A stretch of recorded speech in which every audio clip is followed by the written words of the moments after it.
It's Shay. How y'all doing tonight? You guys hanging in there? We're getting through it. We're getting through it. So I like to say that my platform is empowering Native voices, and the way that I will do that is through advocating for culturally responsive approaches in mainstream Western systems. You know, across Indian country, our people continue to move through systems that are not designed for us in mind. You know, schools, hospitals, government offices, even art and entertainment industries that they often overlook or misunderstand who we are. Too often our culture is treated as something that must be adjusted or worked around. But my goal is simple.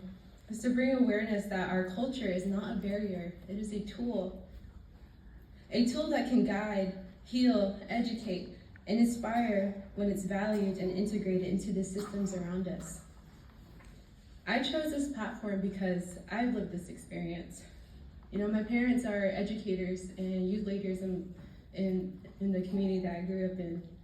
So I grew up traveling, visiting, and attending schools and events on different reservations across the United States.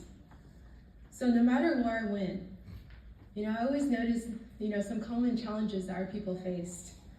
You know, it's limited resources, lack of infrastructure, lack of culturally sensitive care and systems that don't reflect the people that they serve. It wasn't until high school, when I was volunteering with my Special Olympics team on the Navajo Nation, that I met with a speech-language pathologist. I remember noticing a disconnection between my classmate and the clinician. And the speech-language pathologist asked me to help her collect her data because she was struggling to elicit a response from my classmate. You know, this experience motivated me to bridge the gap. You know, as a practicing speech-language pathologist today, I've seen how culture can be a bridge. When therapists learn a child's language or honors a family's healing practices, the communication improves, trust grows, and true progress happens.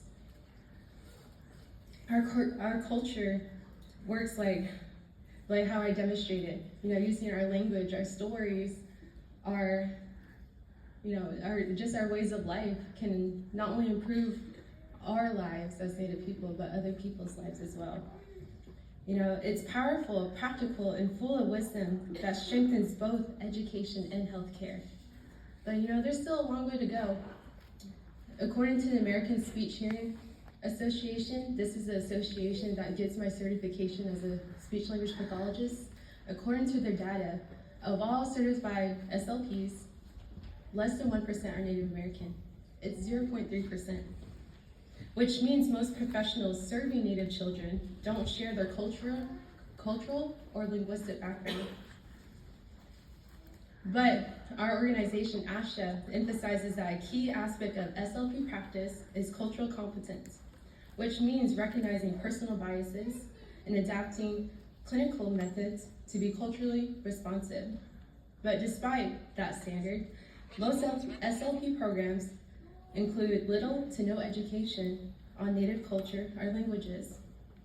I'm very blessed to be a part of this program here at NSU who recognizes those things.